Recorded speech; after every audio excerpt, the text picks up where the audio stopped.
Bonjour, bonsoir à tous, vous qui regardez les vidéos, que ce soit le jour ou la nuit, ici DVD Pro Catch slash Mister Review.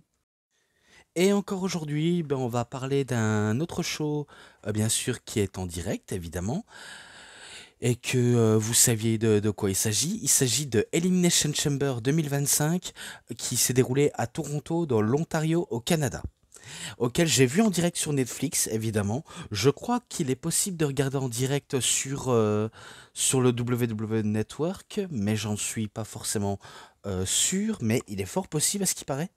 Mais en tout cas, j'ai regardé sur Netflix et je peux vous le dire, j'ai passé une nuit blanche à regarder, à tel point que parfois je m'étais un peu fatigué, mais je voulais rester fort, je voulais rester un peu éveillé pour voir jusqu'à la fin. Et il s'en est passé des trucs, il s'en est vraiment passé des trucs et auxquels je vais vous expliquer dans ce show. Alors, dans le pré-show, donc le kick-off countdown, on a ligne nationale américaine, auquel le public va constamment huer le chant de ligne nationale. À ce qui paraît entre les pays, entre le Canada et les États-Unis, apparemment il y aurait une petite engueulade à cause liée à Trump, à ce que j'ai entendu dire, et qu'il aurait un peu foutu la merde. Ouais, ça me semble un peu de louche tout ça, mais après c'est pas forcément ça ce qui m'intéresse, jusqu'à ce que le public réagisse bien avec le chant nationalité canadienne. Auquel là il a une bonne réaction. Et par la suite, le show va démarrer évidemment, et on démarre avec un Elimination Chamber féminin. Donc ça commence directement le show. Donc c'est que le premier match, excusez-moi si j'ai un petit peu roté, je m'en excuse, parce que c'est à cause du coca. Donc les participantes sont Bianca Belair contre Alexa Bliss, contre Bayley, contre Liv Morgan, contre Naomi et contre Roxanne Perez. La gagnante obtiendra le match de championnat à WrestleMania 41, soit entre Rhea Ripley ou Io Sky si jamais elle gagnerait. Je pencherais plutôt sur Rhea Ripley, moi perso. Mais bon, donc tout le monde rejoint la structure dans le pod et même sur le ring, jusqu'à ce qu'il y a le retour de Jade Cargill.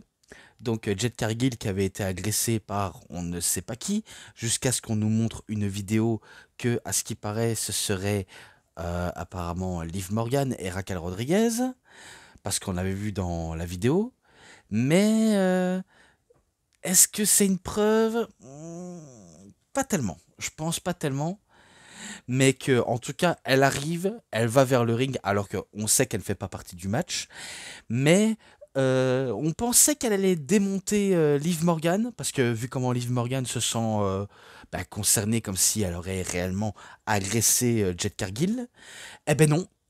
Jade Cargill agresse Naomi en effectuant un heel turn. Soit c'est un heel turn, ou alors juste une attaque et en étant babyface. J'en ai aucune idée, mais tout ce que je sais, c'est que Bianca Belair était excédée, voulait sauver entre guillemets sa meilleure amie, mais trop tard, vu comment Jade Cargill la démolisse. Et en plus de ça, vu comment le match, je crois que techniquement, ou peut-être qu'il avait déjà démarré, eh bien, Naomi n'est pas apte à continuer le match suite à cette agression. Donc elle est, entre guillemets, automatiquement éliminée par forfait, on va dire ça comme terme. Donc elle est évacuée de l'arène, justement. Et ce qui me fait buter de rire, c'est que les Canadiens, donc la foule canadienne, commence à chanter na na na na na na na na hey hey hey goodbye à Naomi. Et là je me suis dit oh putain, ça c'est une drôle de réaction auquel auquel c'est un truc qu'on devrait pas peut-être faire techniquement parlant, mais après, peut-être s'ils l'ont fait, c'est peut-être parce que ils savent que Naomi n'est plus quasiment au top. D'ailleurs, parfois, on a vu quelques botches auxquels elle faisait. et auquel peut-être que c'est pour ça auquel le public était content, parce qu'on voulait pas la voir dans le chamber techniquement. Donc, ouais, ça commence directement avec un petit choc, mais un petit choc qui a fait un petit effet escompté. Et pourtant, je sens qu'on n'est pas prêt, vraiment pas prêt. Donc, bien sûr, il y a Bianca Belair qui sort de son pod. Donc, vu comment les interrupteurs ont visé sur son pod, donc elle sort du pod et elle voulait aller ben, se réfugier, voir comment son ami aille bien, mais elle a failli se faire surprendre par Liv Morgan à plusieurs reprises, et il faudrait qu'elle se concentre dans le match. Bon, après, il y a plusieurs personnes auxquelles ils vont sortir du pod. Je crois qu'il y a... attendez. Ben, Roxane Perez, Alexa Bliss. euh, ensuite, Roxane Perez. Enfin, je crois que j'ai déjà dit Roxane Perez. Excusez-moi si je me redis, donc je m'en excuse. Bailey. Et je crois que la dernière, c'est Alexa Bliss. Ouais, parce que Serge le dit un peu n'importe comment, mais je crois que la dernière, c'était elle. Bon, après, des éliminations vont succéder. Bailey, la première à être éliminée. Ensuite, je crois que je crois que ça s'ensuive des éliminations. Roxane Perez et, également Bailey. Enfin, non, ça Bailey, j'ai déjà dit, mais allez.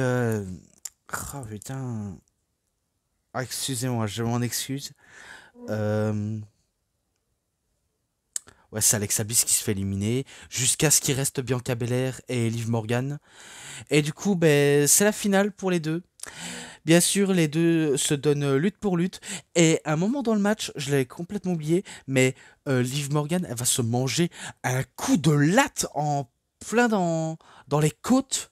Donc une latte, c'est comme une tresse géante, ou si vous voulez, ça fait un peu l'effet d'un fouet.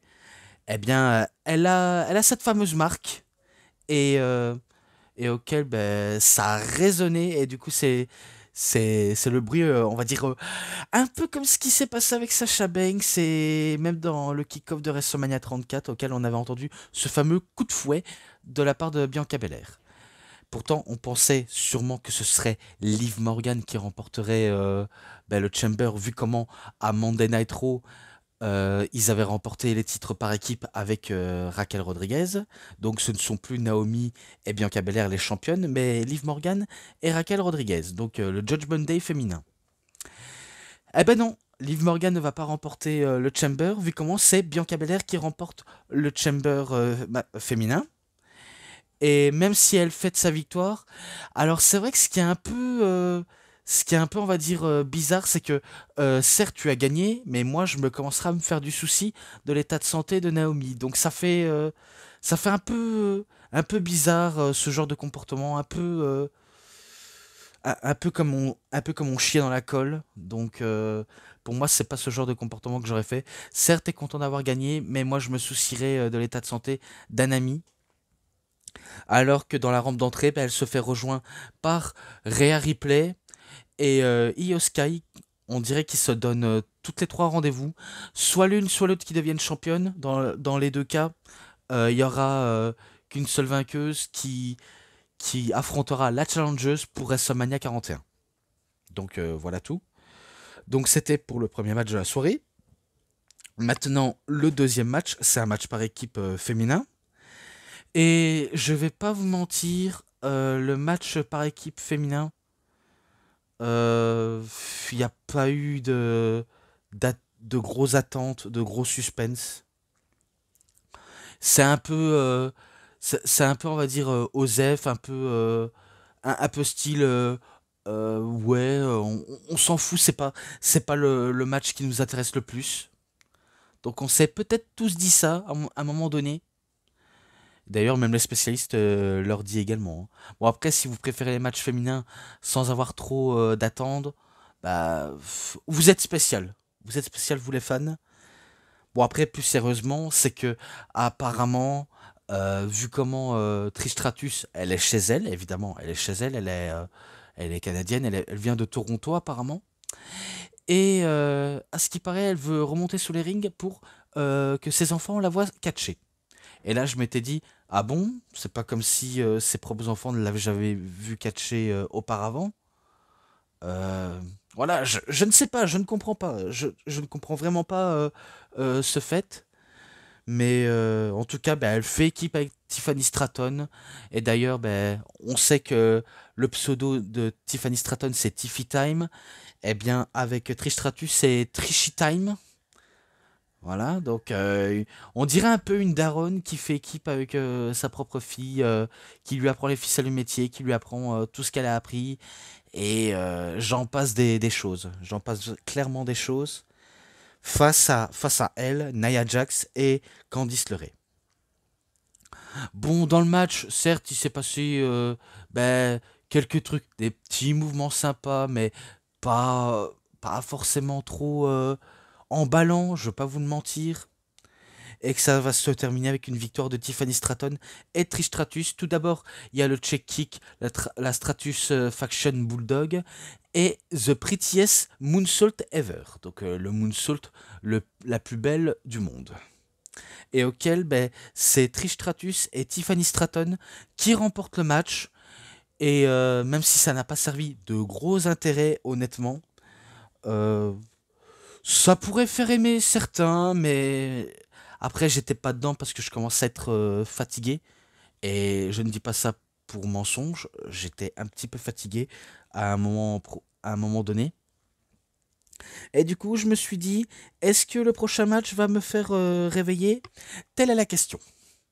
Donc, le match numéro 3 auquel je vais parler, c'est un match où il n'y a aucune sanction, aucune autorisation, enfin, un match non autorisé. Bref, la WWE n'est responsable de rien de leurs actions et que tout ce qui les concerne, ça leur regarde absolument pas. Donc je parle du match entre Kevin Owens contre Sami Zayn. Alors vous saviez, les deux, ça fait depuis très très longtemps qu'ils se connaissent très bien, depuis qu'ils ont commencé le catch, et que forcément ils se sont toujours battus dans les circuits indépendants. Euh, pour, euh, pour Sami Zayn, c'était El Generico, pour Kevin Owens, c'était Kevin Steen. On sait un peu toute leur rivalité qui a été très intense et brutale, celle d'une amitié qui fut brisée. Eh ben, on remet le couvercle et on recommence dans la WWE. Et que, bon, bien sûr, toute l'histoire rime parce que Owens reproche à Sami de ne pas avoir aidé à remporter le titre de la WWE et le titre Winglebait que détenait Cody Rhodes. Donc il le reproche de ne pas l'avoir aidé, mais il le reproche aussi également d'avoir aidé son chef tribal Roman Reigns. Donc il l'en veut pour ça, il a une dent contre lui, il pense que Sami n'est qu'un traître et qu'il a trahi. De toute façon, dans la tête de Kevin Owens, on pense qu'on l'a trahi. Il pense que Cody Rhodes l'a trahi, il pense que justement Randy Orton l'a trahi, il pense que tout le monde le trahit. Alors que on sait que le problème, bien sûr, c'est une tactique de heal. Ce qu'il fait, c'est une tactique de heal et que il fait genre que c'est une victime, que on l'a trahi alors que pas du tout. C'est lui qui trahit le premier. Bien sûr, il se met dans la peau de ah, j'ai rien à me reprocher, moi j'ai jamais trahi mes amis et tout ça. Moi, si je le fais, c'est parce que je le fais pour une bonne raison, etc. Mais après, on le sait tous que Kevin Owens est un mauvais meilleur ami.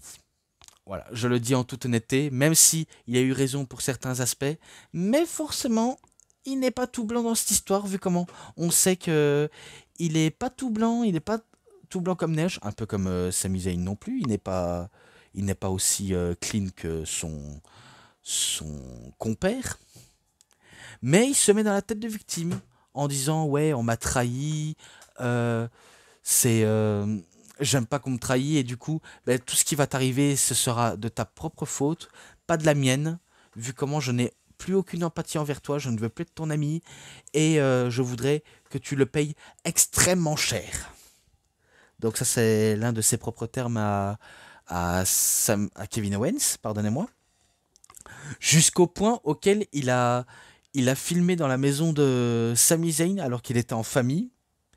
Et là, on s'est dit, ah, ça sent la traque, ça sent un peu que ça peut partir très personnellement loin, évidemment.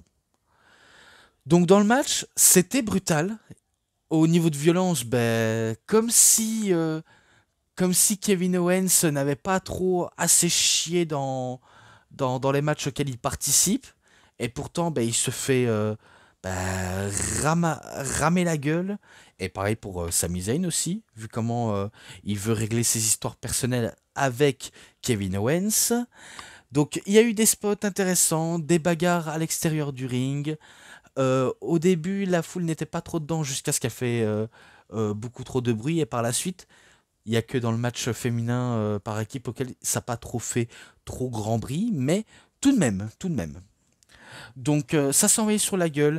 À un moment donné, ben, il y a Sami Zayn qui va sortir une chaise en barbelé et qui va piquer le dos de Kevin Owens. Et même un Blue Thunder Bomb. Ensuite, Kevin Owens il sort une crosse de hockey pour le frapper avec. J'en passe des objets, des chaises, des tables. Tout ce que vous voulez, tout ce que vous voulez, ils vont se servir. Exactement, justement. Bon, après, des multiples attaques, même à l'extérieur du ring. Et je crois, il y a Kevin Owens qui va en prendre l'avantage psychologique.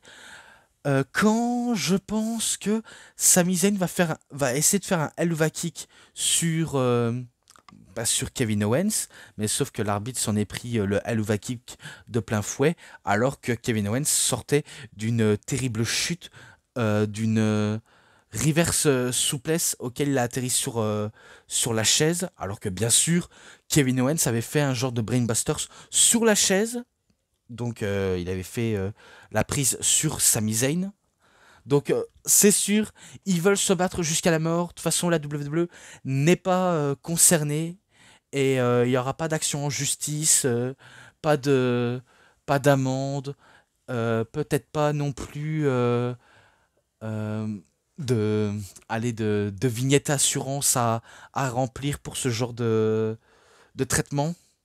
Donc, euh, donc ça se la joue un peu à l'ancienne. On est responsable de rien, c'est votre problème.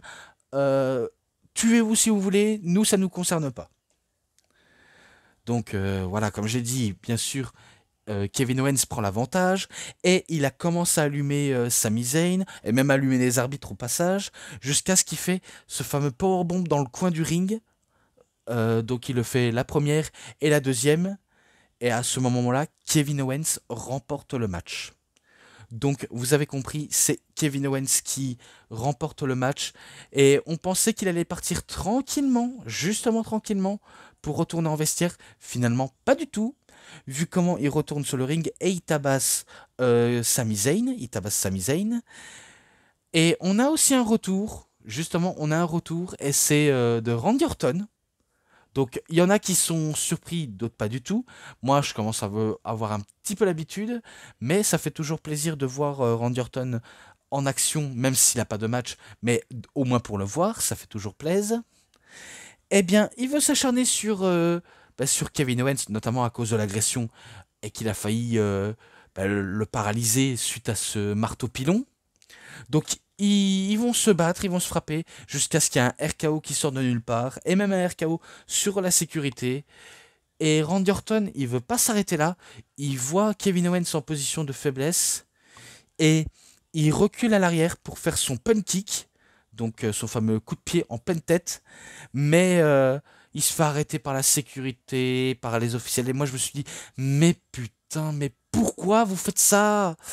Vous saviez que les matchs sont non sanctionnarisés, enfin, non sanctionnés, et vous refusez qu'ils se foutent sur la gueule, et même avant et après le match. Mais arrêtez ça!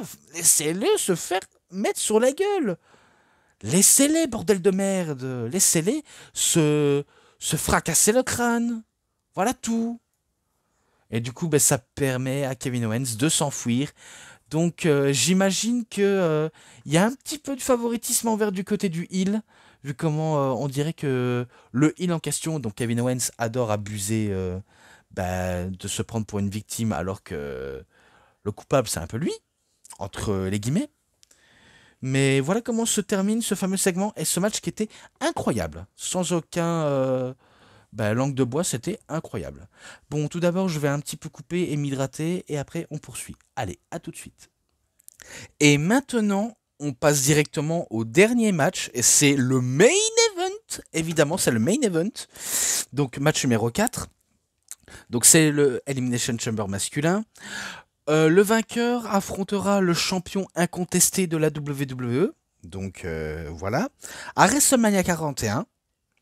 Et les participants sont John Cena contre CM Punk, contre Seth Rollins, contre Damien Priest, contre Drew McIntyre et contre Logan Paul.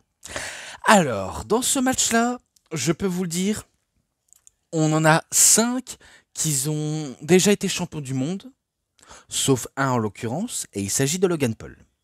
Mais il se fait un peu passer un peu pour l'inclus du match, enfin un intrus, voire le perturbateur, ce que vous voulez, dans ce type de match, Logan Paul. Et concernant John Cena, on sait que c'est entre guillemets sa dernière année en activité et que qu'on peut s'attendre soit il va le remporter ou pas et que c'est un peu le underdog du match vu comment il a échoué au Royal Rumble, donc il a échoué forcément et qu'il a moyen de se rattraper. Après, t'as d'autres, hein. T'as CM Punk qui veut avoir son WrestleMania Moment, t'as Drew McIntyre également, t'as Seth Rollins qui veut encore avoir son WrestleMania Moment, Damien Priest, peut-être qu'il pourrait tenter le tout pour le tout, mais ça on n'en est pas sûr. Et Logan Paul, ce serait surprenant de le voir dans ce type d'affiche, même si c'est pas forcément sûr qu'ils vont le faire. Donc encore une fois, excusez-moi si j'ai des petits rots, vu comment c'est à cause du coca et auquel j'essaie de me motiver comme je peux. Donc bien sûr, chacun va démarrer le match comme il le semble. Comme ils vont démarrer à sortir du pod, donc il va y avoir plein de personnes qui vont sortir du pod. Je crois qu'à un moment donné, c'est... attendez, si je dis pas de bêtises, c'est... Drew McIntyre, je crois qu'il commence le match avec Damien Priest. Seth Rollins, Logan Paul... et par la suite, CM Punk et John Cena. Mais sauf que John Cena va sortir. Et après, c'est CM Punk. Donc ça va commencer à s'allumer de tout pour le tout. Et je sais que le premier à être éliminé, c'est Drew McIntyre. Donc il se fait éliminer de manière très bêtement. Et tellement qu'il n'était pas content, il fait manger un Claymore Kick à Damien Priest. Et Damien Priest, il va subir un Big Splash du haut du pod pour faire éliminer Damien Priest. Ensuite, bien sûr, ça poursuit. CM Punk qui sort de son pod, ça s'envoie, ça s'enchaîne des prises, ça s'enchaîne des coups. Et à un moment donné, je crois qu'ils vont également, enfin, je sais pas si c'est, ouais, je crois que c'est CM Punk qui élimine Logan Paul avec un Go to Sleep. Donc il élimine CM Punk. Il élimine, pardonnez-moi, Logan Paul, excusez-moi, CM Punk élimine Logan Paul, donc je m'excuse. Ensuite, ça va se jouer entre les trois, donc John Cena, CM Punk et Seth freaking Rollins, et que ça va s'envoyer des prises, des coups, et il va avoir aussi un face-à-face entre John Cena et CM Punk. Et que ce qui m'a étonné avec les deux, c'est qu'ils ont fait un Heart Attack à la manière de la Hart Foundation, Bret Hart et Jim Neidhart. Donc John Cena était en position pour le prendre, mais CM Punk fait une cause line, donc ça fait un Heart Attack. Et on s'attend à du respect entre les deux. Finalement, il va y avoir un câlin jusqu'à ce qu'on se donne des coups de poing, des coups de salade de phalange. Voilà, voilà, voilà, voilà. À un moment donné, John Cena se fait un peu écarter du match par Seth Rollins, qui lui fait un poke-bomb dans la cage et qui lui fait visiter le pod de manière très brutalement. Et il veut poursuivre ses affaires avec CM Punk, auquel il veut se débarrasser au plus vite. Et que au moment où il est sur la troisième corde, est-ce que j'ai bien compris avec le fait sur John Cena, c'est qu'il faut savoir dans le Rumble, certes, il avait passé tout le temps à taper, et puis finir par terre et attendre le bon moment. Et bien là, c'est ce qu'il a fait dans le Chamber. Il a enchaîné quelques coups de poing, quelques prises, mais après, il a passé quasiment presque toute la moitié du match à être au sol, être à moitié mort au sol, forcément et qu'il attendait le bon moment pour avoir un petit côté opportunisme. Donc, elle tentait un AA. Pour CM Punk, c'est un Go to Sleep GTS. Et ça poursuit encore avec un Attitude Adjustment. Et que c'est CM Punk qui élimine Seth Rollins. Et jusqu'à il reste plus que John Cena contre CM Punk dans la cage. Donc là, c'est sûr, CM Punk voulait surprendre avec un Go to Sleep. Donc c'est uniquement compte de 2. Ensuite, John Cena essaye de faire un Attitude Adjustment. C'est compte de 2 également. Ça poursuit, ça poursuit. Au moment donné où on est près des cordes, eh bien, CM Punk pousse John Cena jusqu'au centre du ring. Et là, t'as Seth Rollins qui n'est pas encore sorti de la cage. Il fait un corpse tombe sur CM Punk. Et là, John Cena, il voit une ouverture. Il voit vraiment une ouverture. Et il le saisit de l'ouverture comme un opportunisme, il fait son fameux STF, et cette fois-ci bien cadenassé, parce que vous connaissez John Cena avec les STF, il a l'habitude de faire un STF qui n'est pas du tout cadenassé, mais là il a vraiment cadenassé pour s'assurer la victoire, vu comment il lui faut une victoire, et il veut être dans le main event de WrestleMania, et du coup c'est ce qu'il va faire, donc... bien sûr, CM Punk n'a pas abandonné, mais il a perdu connaissance. Et du coup, le vainqueur dans tout ça, c'est John Cena. Donc enfin, John Cena qui remporte un match après des années qu'il a enchaîné quelques défaites, à mettre tout le monde en avant et à donner que des bonnes valeurs, la loyauté, le respect et ne jamais abandonner. Eh bien, il remporte le match sur les hurrahs de la foule. Donc voilà tout. Ensuite, bien sûr, le Elimination Chamber, la cage se lève, évidemment, il se lève. Je vais couper un petit peu et après on reprend parce que je sens que... Voilà. Donc voilà, on repoursuit. Donc la cage s'élève et bien sûr j'ai dû m'hydrater parce que je sentais que je perdais mes moyens pour trouver d'autres mots. Mais il n'aura pas le temps de fêter sa victoire avec le public, John Cena, vu comment la musique de Cody Rhodes retentit, et il arrive sur le ring. Et d'ailleurs, c'est John Cena qui va l'accueillir en baissant la corde pour le faire revenir au ring. Et que là, par la suite, il demande un serrage de main à Cody Rhodes, et en lui disant, tu vois, j'ai gagné mon match, c'est moi qui va t'affronter à WrestleMania pour le titre. Donc enfin, j'ai ma chance. Donc, preuve de respect entre les deux hommes. Vraiment preuve de respect. En même temps, c'est un peu un passement de flambeau entre Rhodes et Cena. Donc, pour moi, c'est un passement de flambeau.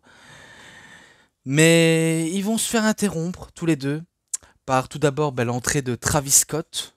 Donc, Travis Scott, qui est le rappeur. D'ailleurs, je crois que c'est lui qui est arrivé pendant l'épisode de Netflix auquel il est arrivé avec un joint à la bouche et auquel il s'était fait engueuler par la direction, je crois. Je crois que c'est lui, hein, j'en suis pas sûr, mais je crois que c'est lui. Mais en tout cas, il arrive avec ce titre WWE en mode hardcore et que on accueille aussi par la même occasion l'entrée de The Rock. Et c'est un peu l'heure de vérité, et d'ailleurs je vais vous expliquer pourquoi. Il faut savoir que lors de SmackDown, il y a plus de 2 semaines, je crois, il faut savoir c'est que justement, il y avait une promo entre Cody Rhodes et The Rock, et auquel le Rock demandait à Cody Rhodes d'être son champion, d'être son frère, d'être son ami, et que je veux aussi, puisque tout le monde, c'est ça. Cody Rhodes pensait que c'était le titre incontesté. D'ailleurs, on était tous persuadés, vu comment à WrestleMania 40, c'était Cody Rhodes qui avait battu, encore désolé, qui avait battu justement Cody Rhodes. Il a fait le pin, donc c'est fort logique. Même si Cody n'était pas encore champion à ce moment-là, mais mais il a fait le pin. Donc on pensait qu'il allait avoir un match de championnat.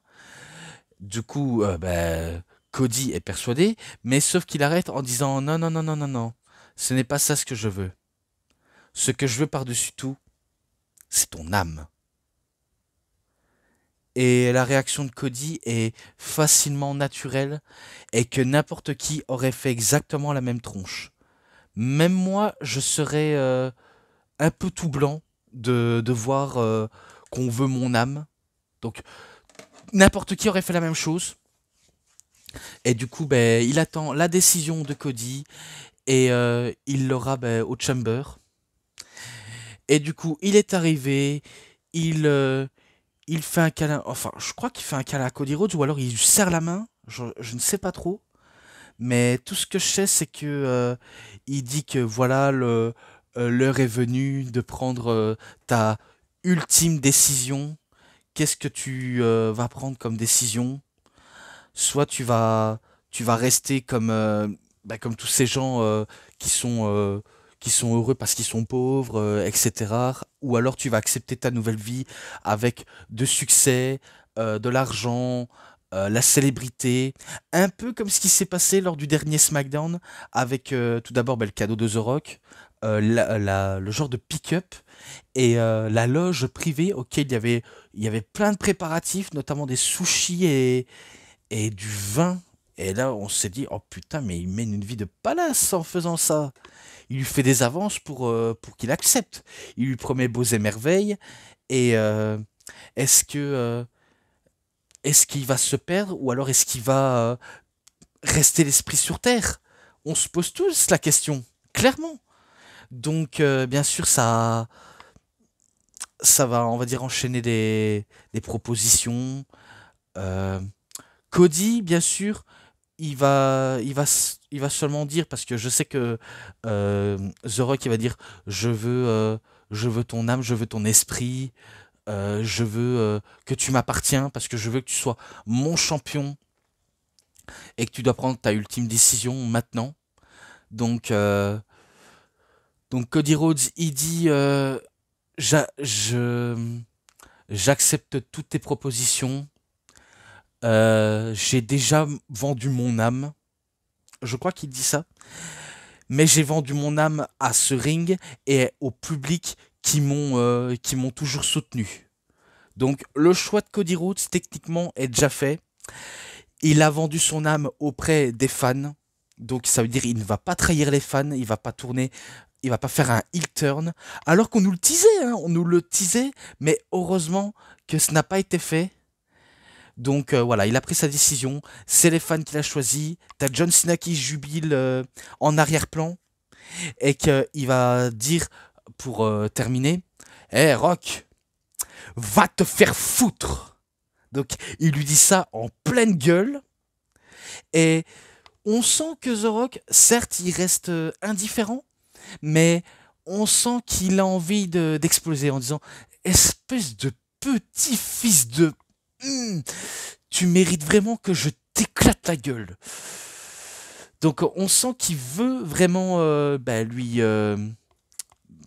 péter la gueule entre guillemets, mais il le fait pas, donc il le laisse justement célébrer avec John Cena parce que John Cena il fait un petit check et il lui prend dans ses bras et là c'est le truc le plus important. D'ailleurs retenez la date justement le 1er mars 2025 parce que c'est là où tout va se jouer et là où l'histoire est en train de s'écrire. Parce que oui, on peut encore écrire l'histoire. Écris l'histoire, tout ce que tu voudras entre mes lignes. Merci Grégory Le Marchal.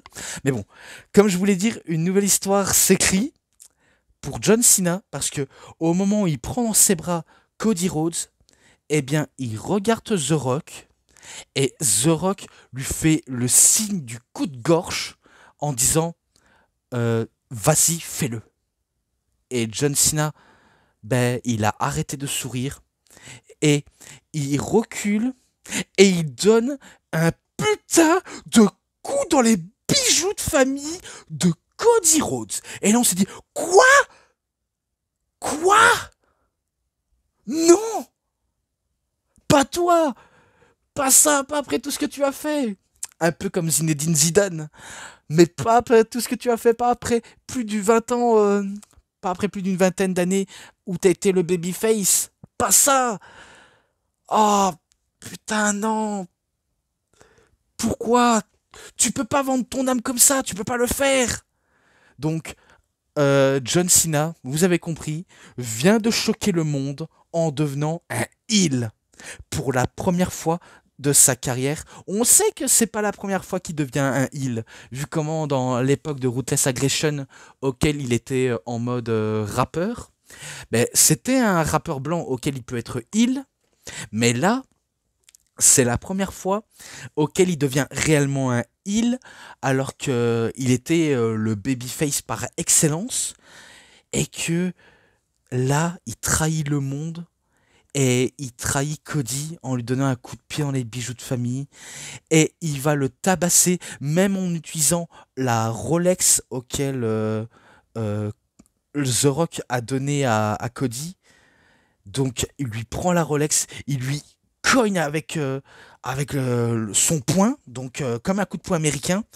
Il va le frapper, je crois, 2 ou 3 fois. Et après, ben, il va se saisir d'un micro, il va frapper avec le micro, même le titre, et il va le fracasser avec. Il va le fracasser le crâne de Cody Rhodes, la première, puis la deuxième, et là, il regarde le public avec un visage complètement fermé, le regard sombre, et il soulève le titre comme si il dit par-dessus tout, il veut uniquement le titre, le main event de WrestleMania, et puis je vous emmerde tous. Quelque part, c'est ce qu'il est en train peut-être se dire hein, en tant que heel. Et bien sûr, Cody Rhodes, il va saigner du front, il va saigner du front. T'as John Cena qui lui arrache la chemise et que il va le mettre à califourchon. Et bien sûr, t'as Travis Scott qui vient rajouter aussi une couche, notamment en lui donnant quelques coups au passage. Eh bien, t'as The Rock, certes qu'il est heureux de voir que son ex-pire ennemi, maintenant meilleur ami, qui devient son allié, fait, on va dire, la décision que personne n'aurait pris à part Cody Rhodes, même si Cody Rhodes avait été averti par quelques catcheurs en coulisses, que ce soit CM Punk, Seth Rollins et bizarrement le Miz, en disant qu'il faut pas accepter, parce que qu'est-ce qui arrivera si jamais il achète ton âme, enfin, tu acceptes de vendre ton âme. Eh bien, John Cena l'a fait, alors que c'est un homme, quelque part, John Cena, c'est un homme à ne pas céder à la tentation, parce que combien de fois les personnes ont essayé de faire craquer John Cena pour qu'il devienne un super méchant. Que ce soit lors de ECW One Night Stand 2006, auquel le public était contre lui. Que ce soit les personnes comme CM Punk pendant l'époque du Summer of Punk en 2011, auquel on était à Chicago et qu'il était sifflé comme pas possible. Bon, bon après, il y a encore d'autres exemples. Hein. Il y a encore d'autres exemples. Je pourrais dire ben, les Edge, les Chris Jericho, les Randy Orton, les Sheamus, les Triple H. Euh, Même The Rock en lui-même, hein, même quelque part The Rock. Et Brock Lesnar, bref, on va dire les Daniel Bryan, les Bray Wyatt. Combien de fois, combien ces personnes ont essayé de faire sortir de ses gonds John Cena à devenir le heel qui n'a jamais rêvé d'être. Donc je vous le demande, personne. Parce que John Cena, ça a toujours été quelqu'un qui a été droit sous ses chaussures, droit dans ses souliers, et qui ne ferait jamais un truc pareil. Et là, mais là, après plus d'une vingtaine d'années en tant que babyface, il devient le pur heel. Et on ne s'attendait clairement pas. C'est vraiment le truc auquel on ne s'y attendait pas du tout. Clairement pas du tout. Je sais que c'est un fantasme des fans qui veut voir John Cena en tant que heel, mais on ne s'attendait pas du tout. Clairement pas du tout. Et en parlant de The Rock, certes, on se rappelle de leur rivalité avec The Rock. On sait que lorsque The Rock a quitté la WWE, John Cena l'avait critiqué dans un podcast en disant non, il ne reviendra jamais à la WWE, il ne pense pas à nous les fans, il ne pense vraiment pas du tout à eux. Il est uniquement là pour l'argent et que voilà, il n'a aucun respect pour le business du catch et que c'est un lèche-cul. Donc ça, je me rappelle qu'il avait dit ça sur The Rock et que justement, certes, John Cena, certes, il était un peu bête, forcément, il était un peu bête, mais bon, c'était sa façon de parler. Il s'est un peu senti comme un fan auquel il s'était un peu senti trahi et qu'il voulait justement John Cena faire un heel turn sur The Rock dans la plus grande scène du monde. Mais c'était pas possible vu comment John Cena était encore au top des ventes, vu comment c'était lui qui vendait le plus de rêves, qui vendait le plus de t-shirts, de casquettes, de bracelets et tout ça, et qui a réalisé des vœux à des enfants malades. Donc forcément, il fallait pas le faire tourner il à ce moment-là. Un peu, vous voyez, le heel turn, c'est un peu comme Hulk Hogan qui, qui trahit son ex-ami Randy Savage pour former avec Scott Hall et Kevin Nash la NWO. Eh bien, John Cena, c'est un peu le Hulk Hogan, entre guillemets, son successeur, quelque part par là. Eh bien, il décide de tourner le dos aux fans, à détruire Cody Rhodes, et même à aider The Rock pour que The Rock lui donne ce fameux coup de ceinture de muscu auquel il était marqué Cody's Get a Sound, je crois. Donne ton âme Cody, avec la date du décès du papa de Cody Rhodes, donc du American Dream de Dusty Rhodes, qui apparemment est mort le 11 juin 2015, et que tout ce qui a fait The Rock, c'était de la manipulation. Il essaye de manipuler Cody Rhodes. Et là, John Cena, il agit sous ses ordres comme s'il lui appartenait, comme si son âme lui appartenait. Et que le Rock fait un peu partie de celui qui est le diable en personne, alors que on sait que The Rock, il avait déjà vendu son âme à Vince McMahon par le passé. Eh bien là, il fait pareil avec John Cena, alors que c'était quelqu'un qui était droit à la base. Et ça, c'est le truc le plus inattendu auquel on n'a jamais vu de John Cena. Clairement, quel choc pour les fans de catch. C'est vraiment le plus gros choc du siècle. Et après, les trois, ils partent. Et d'ailleurs, heureusement, je l'ai vu en version française, parce que c'était en direct, avec Christophe Ajus et Nadir Mohamedi. Et d'ailleurs, ça va même passer à la rediffusion à la télé française, que ce soit AB1 ou AB Explore, mais cette fois-ci, toujours avec Christophe Ajus, mais avec Philippe Chéreau. Eh ben, la dinguerie, vous allez insister à la mort de la C-Nation. Parce que, tout simplement, John Cena a vendu son âme au diable. Et voilà comment le show s'arrête, mais pendant la conférence de presse, ça va s'enchaîner avec The Rock qui fait la conférence de presse, et quand c'est John Cena, certes il se rhabille, il met sa casquette, eh bien, il arrive, il s'installe, il regarde les gens qui veulent le questionner, il prend le micro, il balance sur la table, il se relève et il se casse. Aucune explication.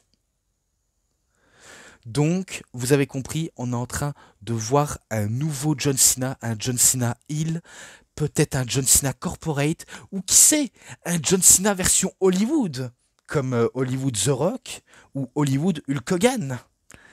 Et est-ce que Bray Wyatt, de son vivant, avait prédit son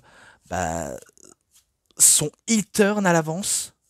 Vu comment je me rappelle très bien de ce match de la Firefly Funhouse, auquel il était un peu dans la même position que Hulk Hogan, auquel il pourrait devenir le heel. Mais c'est dingue d'imaginer 2025, le 1er mars, John Cena, lors de Elimination Chamber, devient un méchant pour la première fois, après plus d'une vingtaine d'années, à être le pur babyface. Et je vous le répète, je sais que John Cena a déjà été heel par le passé quand il était en mode rappeur, mais ce n'était pas le John Cena le plus connu que maintenant. Donc c'était encore un jeune qui est en train encore apprendre le métier, mais là maintenant c'est un vétéran euh, qui, qui a un peu, on va dire, été dans le Elimination Chamber sans forcément faire trop de matchs. Donc les autres se sont tués à la tâche, donc il s'est ajouté au match comme ça, et, euh, et il obtient le main event et le titre, et il se paie Cody Rhodes. Donc, je me demande comment Cody Rhodes va réussir à s'en relever de cette terrible attaque et aussi de combattre un nouveau John Cena qui devient de plus en plus heel et auquel on devrait le craindre clairement. Donc, hâte de savoir auquel ça va passer. Et moi, je vais m'arrêter ici et j'espère que ça vous aura énormément bien plu. Donc, je laisse conclure. Voilà tout. Voilà, c'est tout pour cette vidéo de review. C'était DVD Pro Catch / Mister Review. J'espère que vous avez très bien aimé cette vidéo. Et si cette vidéo vous a vraiment bien plu, vous savez ce qu'il vous reste à faire. Likez la vidéo, commentez, partagez, abonnez-vous à ma chaîne et cliquez sur la petite cloche pour avoir plus des notifications et des prochaines vidéos. Et moi, comme d'habitude, je vous dis bonne journée, bonne soirée à tous. Au revoir tout le monde pour une prochaine vidéo. A plus à tous les fans de catch. Allez, bye bye tout le monde. Salut tout le monde.